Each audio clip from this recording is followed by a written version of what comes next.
A lot of conservative commentators say a vote for you is a vote for McCain. What do you say to that? Actually, a vote for me is a vote for me, and a vote for Mitt Romney may be a vote for Hillary Clinton, because the fact is, I've got a far more conservative record than Mitt Romney ever dreamed of having. Where people can come up with branding him a conservative is really, I think, tantamount to requiring an extraordinary level of imagination. And if they're looking for a conservative, they'll vote for me. And I also point to what I said in the rally today. You know, if people are looking for a candidate who is able to actually get to the nomination with a responsible amount of resources, they're going to go with me.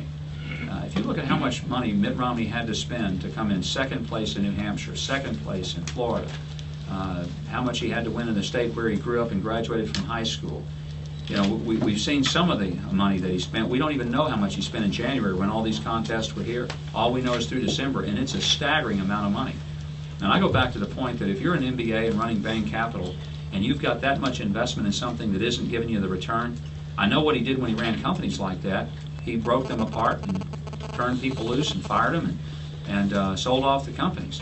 So, you know, rather than suggesting that we'd end our operation, I'd say maybe it's time for him to turn out the lights and lock the doors.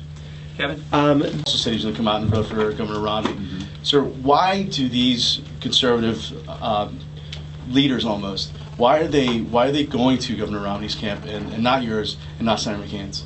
Some suggest that the fact that Bain Capital owns a major stake in Clear Channel that is on Sean's network, that maybe there's a correlation. I don't know.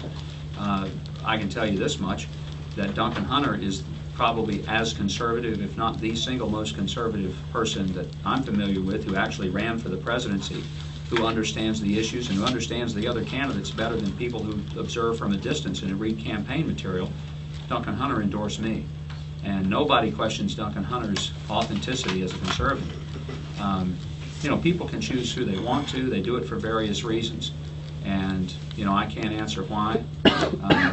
But I'll tell you whose endorsement matters to me most, and that's the endorsement of folks like we saw in that rally today. And these aren't people who just sort of mildly from their armchairs say, oh, I think I'll go with Huckabee. These are people who drive trucks for a living, and they, you know, raise kids, they homeschool their kids, and they do a lot of things and make great sacrifices for their families. And, you know, there's a fervor with them. And I'll take their energy and their fervor and their commitment, because, you know, none of them are looking for an appointment to a federal agency. None of them are looking to be an ambassador. There's none of those folks out there trying to say, hey, I want to make sure I'm on the White House Christmas party list. These are people who just love their country, and they've got nothing for themselves in mind. They have something for their kids in mind. Time for one more question.